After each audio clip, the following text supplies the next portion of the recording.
Hey tubers, we're on the back patio and I want to show you a few things. This is the cold air kit for the Camaro.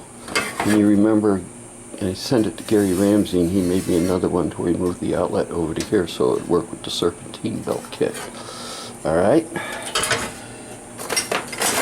These are the mounts that mounted the fan to the car. This is a universal fan shroud kit from Summit. Alright, you ready?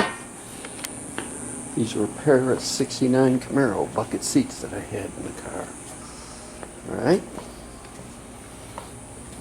Here's the rear seat. The window regulators.